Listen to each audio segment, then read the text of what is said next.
This conversation is going to challenge you on how you think about pipeline, lead generation, APM, and where AI actually fits in. The incredible speed at which we're seeing AI develop and evolve and really impact the wider marketing ecosystem. Marketing and sales working together on large, complex deals. You're talking hundreds of thousands of dollars, or put that marketing intelligence together with a well-built account plan, and then you overlay that with some smart AI to use AI to identify exactly which accounts are where in the buying cycle. Trust is the key word. Hello and welcome. Thank you for tuning in, where we connect the dots between MarTech and marketing landscape. Stay tuned to MarTech 360 as we explore key strategies for your marketing success. Hello and welcome to MarTech 360 podcast, where we decode the complexities of marketing technology and go-to-market strategy with industry experts. I'm Samarth from Data Demand, and if you are running enterprise marketing in B2B right now, this conversation is going to challenge you on how you think about pipeline, lead generation, APM, and where AI actually fits in. Are enterprise marketing teams generating real momentum, or they are just activities in motion? Filling in the funnel, running campaigns, hitting MQL, and somehow still not moving the revenue needle? That's exactly the question what we're going to cover, and that is why today's guest matters. Todd Bates has spent over 2 decades in B2B enterprise marketing, from CenturyLink to Telstra to Red Hat now, across APAC, EMEA, and Americas. Todd doesn't run the marketing programs. He runs marketing as an investment portfolio.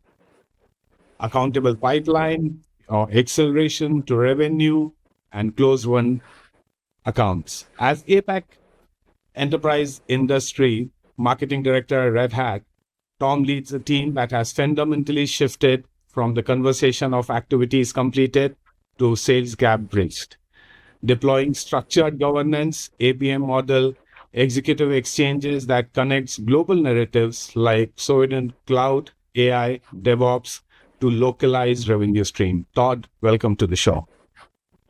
Thanks, Samarth. Great to be here. Perfect. Todd, I want to start something from the broader lenses, because you have seen the industry from the vantage point. Most marketers, the modern day marketers, the young marketers would never get. B2B enterprise have evolved from field sales, direct mail, demand gen, and now AI-led ABM. But the buyers haven't changed. Are more faster than the marketing teams. In terms of the new ideas. Todd, from CenturyLink to Telstra to Red Hat, you have seen marketing evolve across decades and continents too. What is the single biggest shift in how enterprise buyers want to be engaged today? Yeah, thanks, Samarth. I mean, it's been amazing, close to a couple of decades now, which is crazy when I think back over that time period. I would say you've encapsulated it perfectly. A lot has changed, and we're going to see increasing amounts of change, but also a lot hasn't changed. And I guess maybe I'm getting old now, but a marketer like me, I can look back and there are still skills that I learned, early on in my days as a marketing coordinator. That are still things that I draw upon today. The old marketing theory from university, that's still valid, right? The 4 Ps to 7 Ps. Yeah. That's ultimately what we're here to do, and that's the core of our job. Mm-hmm. What's the single biggest thing that's changing? I'm going to go straight there, and it's of course, the incredible speed at which we're seeing AI develop and evolve and really impact the wider marketing ecosystem. Red Hat is an organization that both is in the AI space, as an AI platform company in terms of one of the products that we offer to our customers, but we're very much embracing the art of the possible with AI within the marketing team as well, to bring that to life in everything that we do. Right. And I agree, from the buyer expectations, because everything boils down to, at the enterprise level is on the buyer side.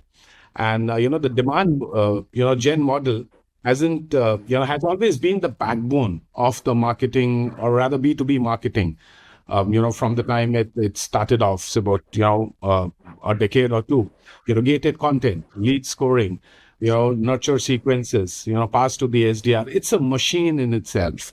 After scaling demand gen program across all the continents, where does the traditional lead gen fits in the current scenario?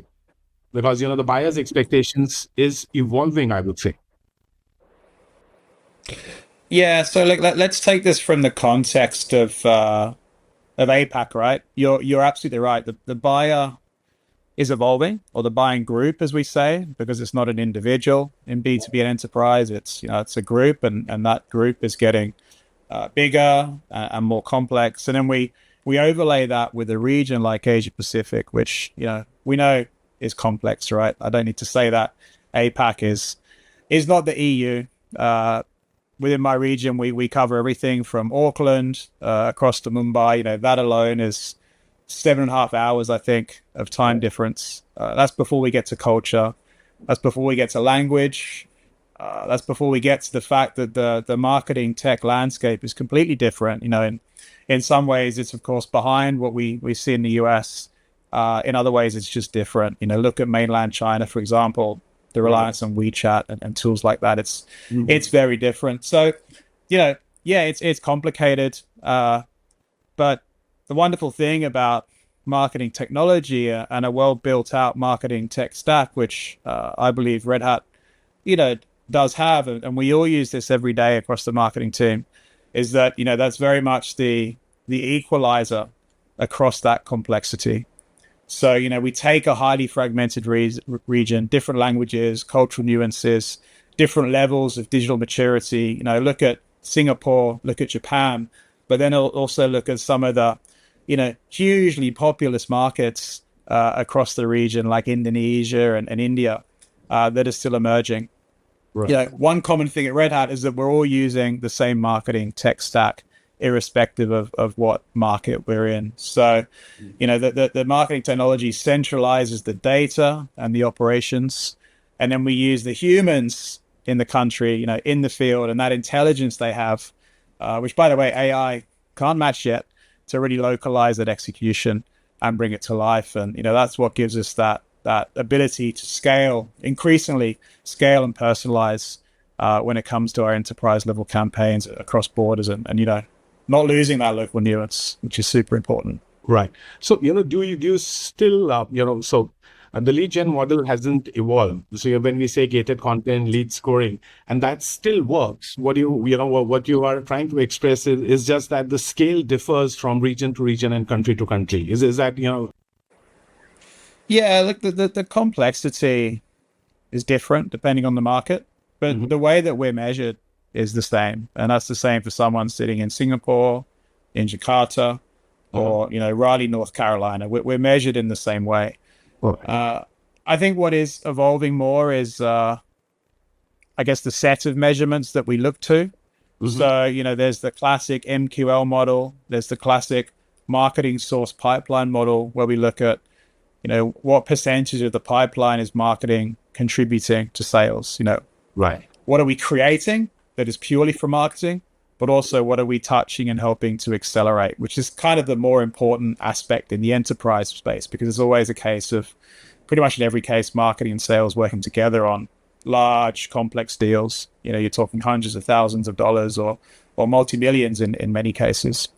So those numerical measurements are still there. They're still valid. I don't think they're going away. I don't think the death of the MQL is kind of real, but I think we need to be able to understand our yield and look at a wider set of measurements. Right. Again, go back to the classic theory of account-based marketing, that the 3 R's: revenue, that's numbers, reputation, and, the relevance to that customer discussion.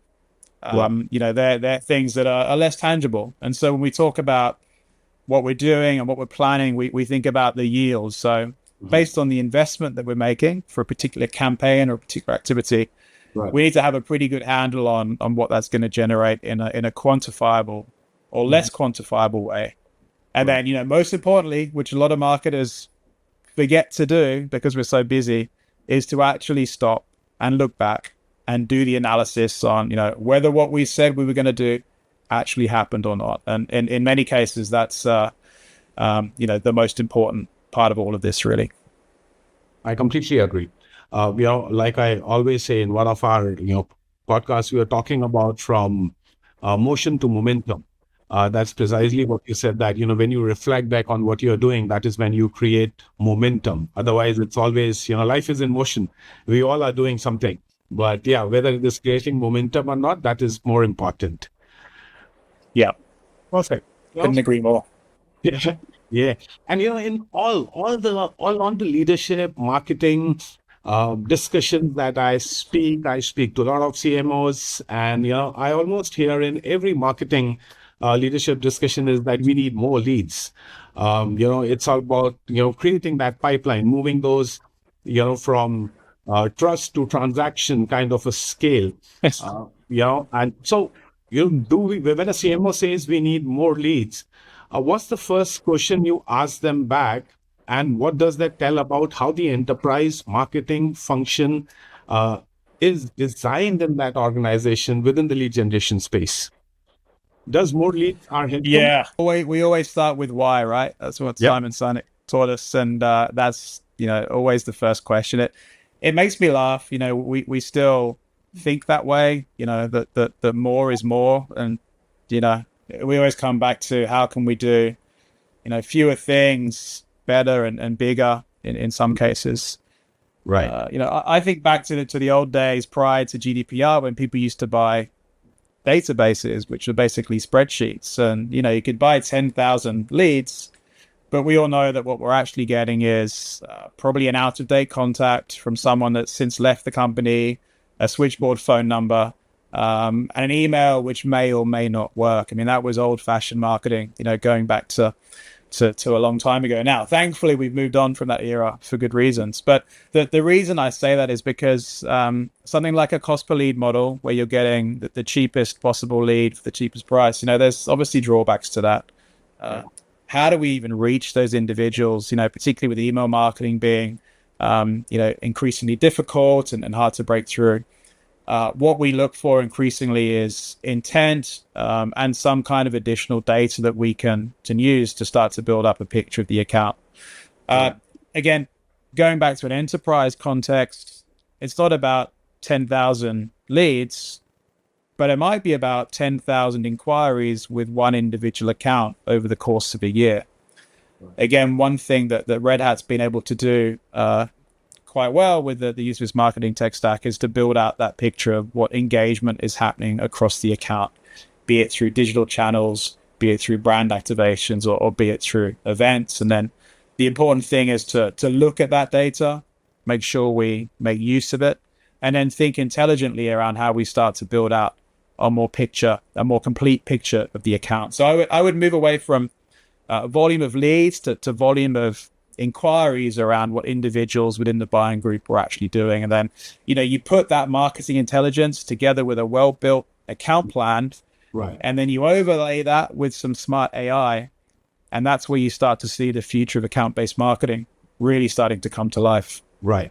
I completely agree, because, the idea is to move that experience curve for them to, get into the real conversations. And, this is where, the AI plays a very, very critical role, because, it automates, it scales.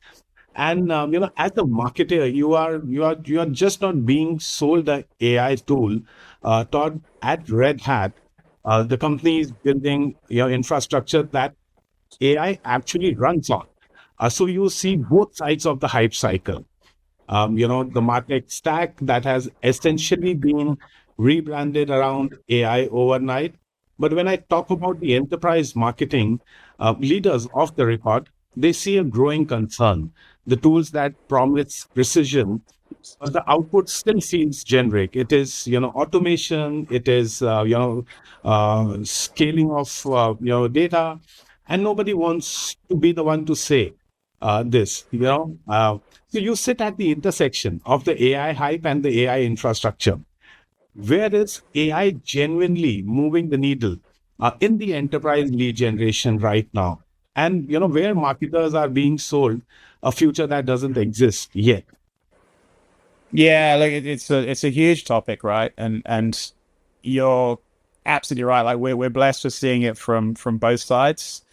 both in terms of AI as a technology trend, and the fact that we do offer AI products and AI platforms to our customers, both at a platform level, but it's also heavily embedded into our more traditional products: Red Hat Enterprise Linux, Red Hat OpenShift, Red Hat Ansible, and they come together to provide a more complete AI platform for our customers. But on the marketing side, yeah, look, I mean, there's AI washing, and I guess the funny thing is, part of being able to adjust to a wider market trend is part of a marketer's job in many ways. We used to attach things to digital transformation.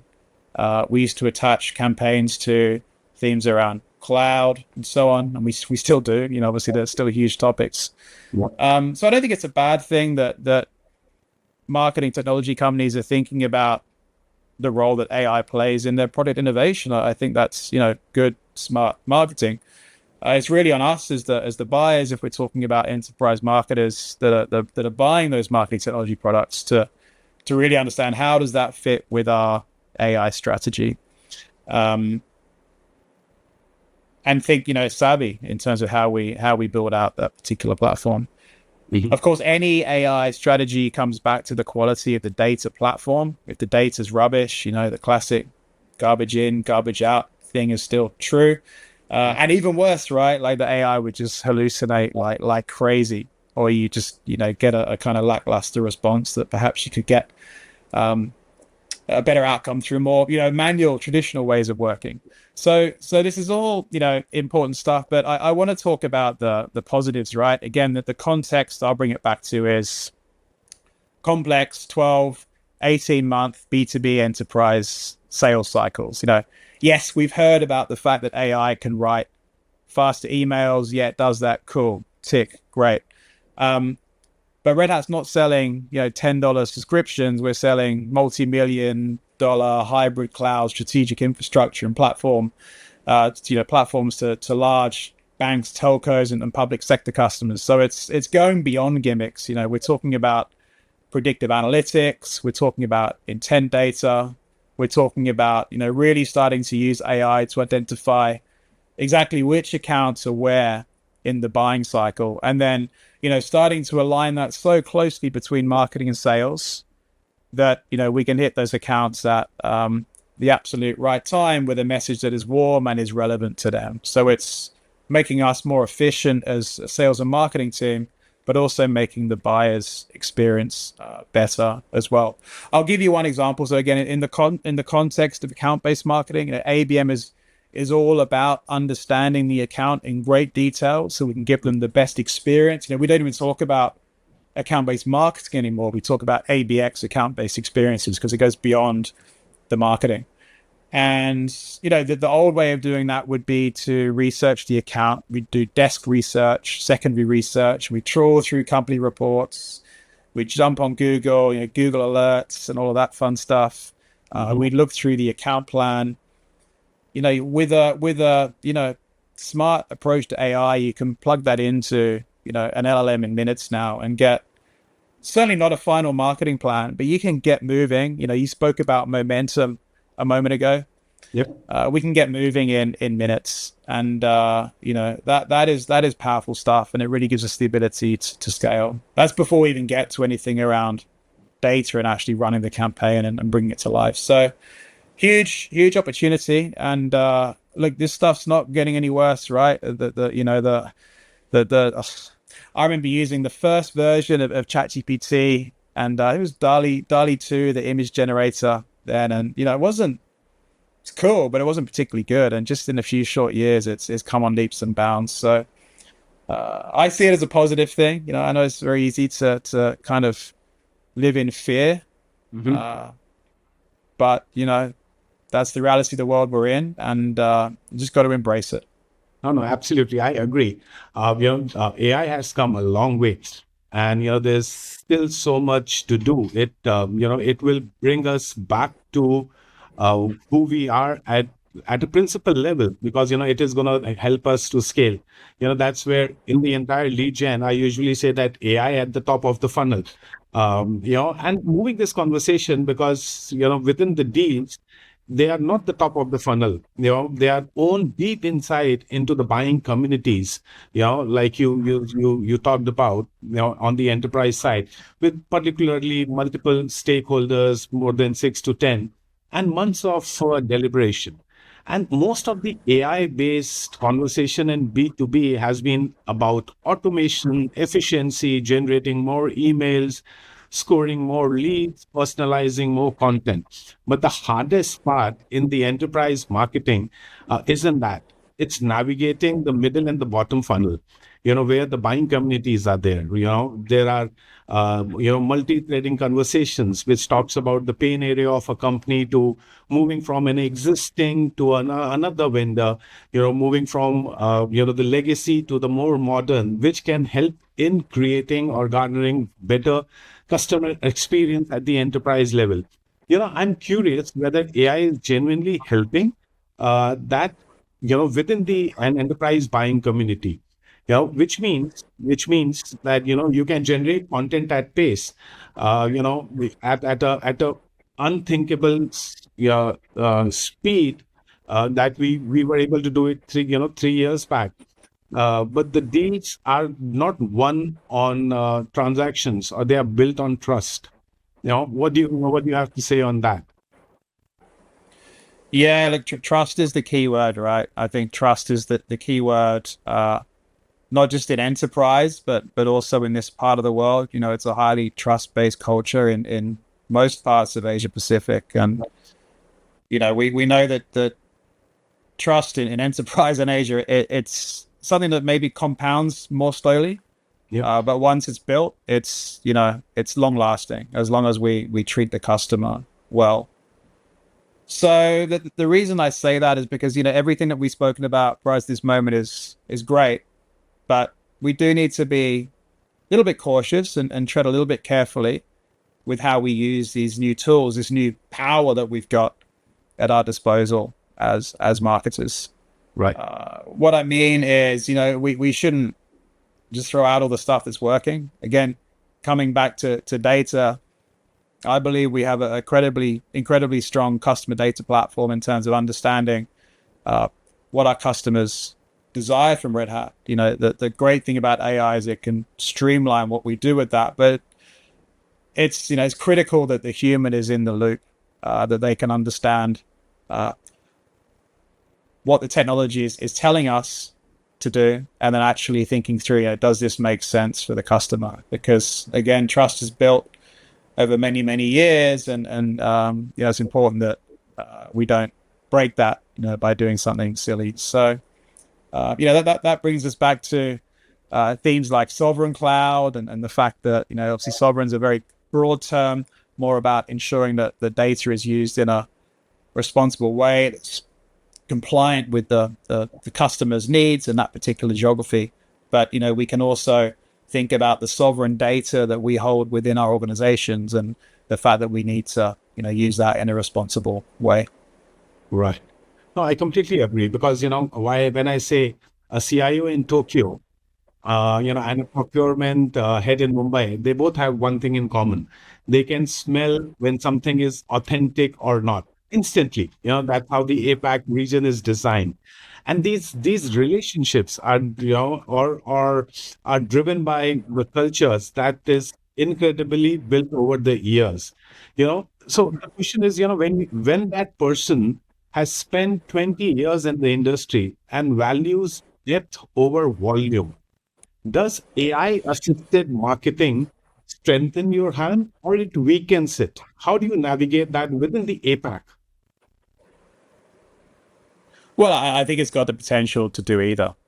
And, which way that goes depends on the person, the team using that. If we're talking about culture for a minute, let's bring it back to Red Hat's core DNA, open source. No surprise that that's what the company was built on. But we use open source not just to talk about open source technology, but the idea that the best ideas win when you collaborate openly. I take the example within our Asia Pacific marketing team, we actually ran an AI competition internally to look at the best ways of using AI. I think it was like 25 or more submissions, and we're now kind of going through a process of working through the best ones, and then there's obviously internal prizes and things associated with that. So meritocracy is a key theme here. And so the reason I give that example is to kind of say, well, look, yeah, there's lots of ideas, but it doesn't mean they're necessarily all great or all things that are maybe mature enough to be put into a real customer engagement, with that procurement leader in India or with that CIO in Japan. Wow. But, by openly sharing, what that means is that we're getting away from silos. And these ideas, by the way, although they're coming from marketing, they'll be shared across sales and customer success. So, it's really about taking that agile, open source approach to the way that we run the marketing team, which also allows us to be faster, allows us to respond to market changes, whether that's, a geopolitical shift that we're increasingly seeing, or a new piece of marketing technology, or just a wider technology trend in general. Right. No, I completely agree, because APAC itself is a very big market. There are more than, I believe, 25 countries managing different time zones, different culture. And, it is delivering precision at scale every time when you meet such a diverse group of people. And you have earned your place on the Forrester B2B Summit, and and you have been spoken to them on the APAC, APM. And one question that I want to understand, that most ABM playbooks are written for North America, because originally that was the largest marketplace. One language, one regulatory framework, relatively uniform buying behavior. But APAC breaks all of that. What works in the boardroom in Sydney can alienate a buying community in Tokyo. The regulatory landscape shift every time you cross the border. And the data infrastructure that powers ABM in US simply doesn't exist in half of these markets. What do you think of that as a concern for a global leader, looking to create a marketing impact for an enterprise level organization? Yeah, I mean, that's a key part of the role for someone like me. I'm based in Singapore. I overlook 10 or more markets in Asia Pacific, but I also have that connection back to our global teams in North America and elsewhere. And part of my role is to really educate on pretty much everything that you've covered there. The fact that we do need to take different approaches for each market. Australia, Singapore, pretty straightforward. Pretty similar in terms of the level of maturity in the market and the types of customers that we serve. But, you get to other markets where we're talking local language, different ways of working, that ABM playbook that you referred to that was written in, probably in the USA, you can have the best translation of that. But, when that goes to Tokyo, they may not necessarily adopt that as quickly as you may like. So the key thing is to firstly recognize that and understand why, collaborate and stay close to the regions. I would typically speak to folks in, 4, 5, 6 different countries every day. And that's all about, that human connection, the collaboration, the communication, which, I don't know, I can't see an LLM doing that anytime soon. People will always need people to get the job done. And that's the great thing about B2B marketing, right? It gets better. It gets easier in some ways. It gets more challenging in other ways. Right. But I think we'll be here for a while. I'm not taking my plumber's course yet. But if that's the path we have to take, then we'll cross that bridge when we get to it. I agree. Todd, we have talked about what's changing. We have talked about what's broken and what's being rebuilt. And I want to know, as per you, where this is all heading, because right now you just said that you'll take it as it comes to you. So let's assume it's 2028. And while I'm saying that, things are changing at a very fast pace. because it's human who are influencing. And AI is at the cusp of influencing, like we talked earlier about AI hallucination. It does, because, what is constantly told to us is what we start believing in. With regulatory shifts, decline in third-party, cookies, the rise of first-party data, it's all happening all together. So let's assume it's 2028. What does an enterprise marketing function look like? And what's one thing that a leader like you must be under investing right now?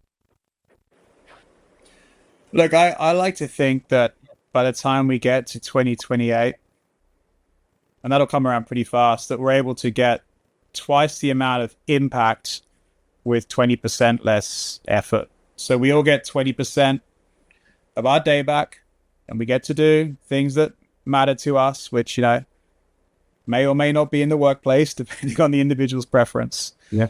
But we have, twice as strong an impact. I use the word impact because I don't mean volume. I don't mean we send twice as many emails and that list of 10,000 leads becomes 20.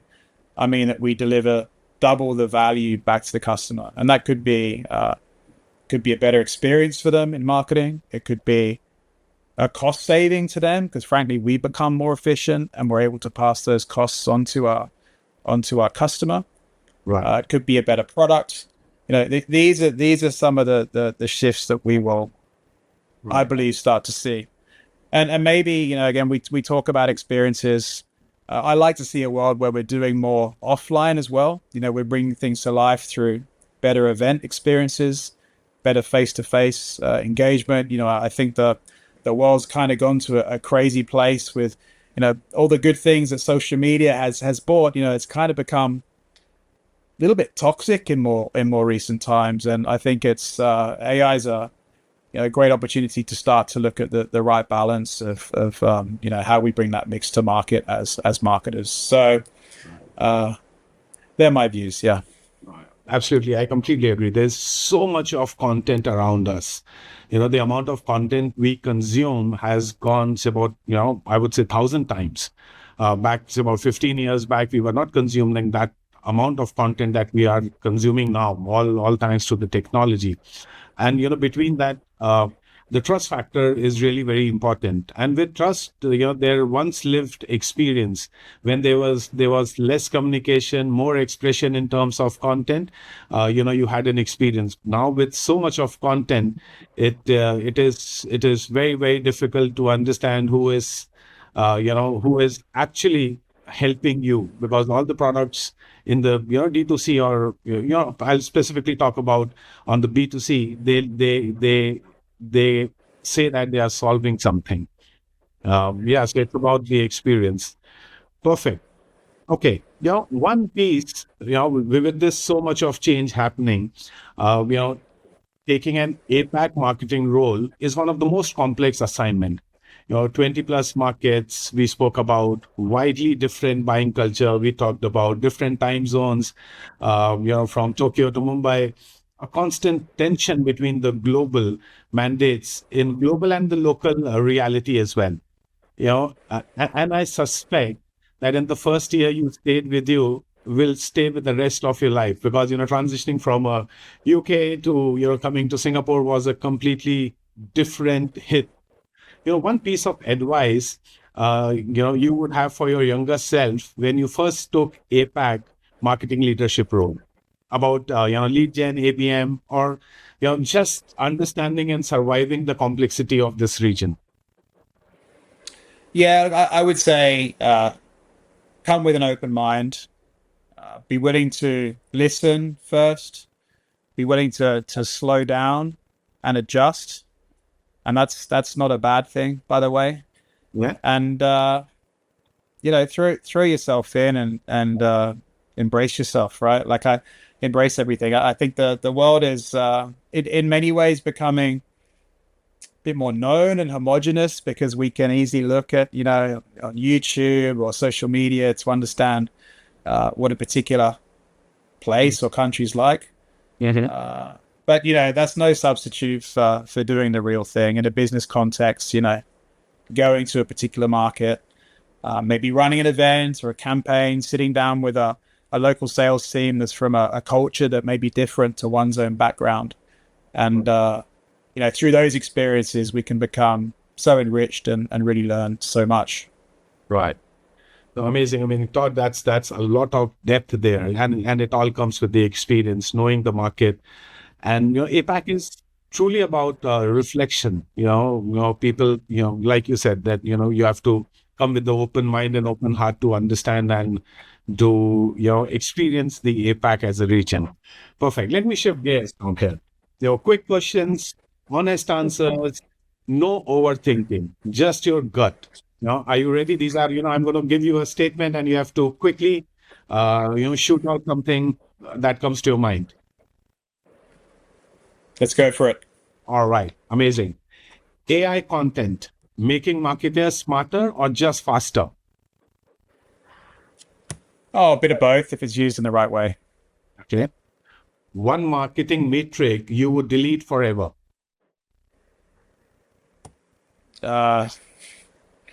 Cost per lead. CPL. And why would you say that? Because the devil's in the detail, always. All right. The most overrated thing in B2B marketing right now. The most what? Sorry, the most overrated thing in B2B marketing right now. Oh, I don't want to get myself in trouble. We come back to that? All right, we will. One thing marketers do that buyers hate. Send too many emails. Yeah. Right. If the pipeline is low, what would you do that? What do you do first? Fix message or add a budget? I would sit down with the business, with the sales team to understand what we're actually trying to do and where we're falling short of that, which ultimately would lead to probably fixing the message before we get to the budget. Perfect. I love that one. First app you open every morning.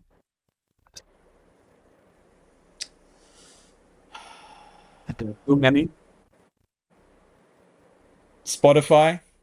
Something that's got nothing to do with work. Yeah, I try and keep my mornings serene, put it that way. Absolutely. Even I do the same. I avoid using my phone for first 2 hours of the day. That sets the pace, for the moment I do it, my days or the mornings are gone. There's something always running on the back of my mind. Makes a big difference. Yeah. Morning and evening. Absolutely. What's quietly working right now that no one talks about? I think, just the simple testing and consultation of ideas with some of the LLMs now. They're a great sounding board. My boss is great, but he's not always there to talk to at the drop of a hat because he's incredibly busy. Right. I think the ability to just test these ideas that we have on the fly and just incubate them as one man and decide what we do with them is incredibly powerful. Right. And that could be anything, right? It can be in the context of B2B marketing or just like life in general. Absolutely. And, it's all about sharing experiences. This one might get me in trouble. Chelsea FC, title this season, yes or no? The what, sorry? Chelsea FC, Chelsea football, title this season, yes or no? This might get into a trouble. Let's say one in the next 3 to 5 years. Let's keep it achievable. Right. Absolutely. Because, while we were, doing, researching on few of the things, we learned that you are a big fan. Did my team got it right? I do have a very fond heart for Chelsea FC. Yeah, I was a season ticket holder for several years when I lived in London. So, Yeah, back in the glory days, as we say. But we're doing all right. Yeah, I think. Perfect. Todd, thank you for your time. The clarity for showing what enterprise marketing looks like when it's, genuinely accountable to revenue. What I take personally from this conversation is, enterprise marketing, It's not about solving a particular problem. It's about using that platform for better connections, building trust, using intelligence that the AI is providing us, and creating a team that wins rather than just producing more leads.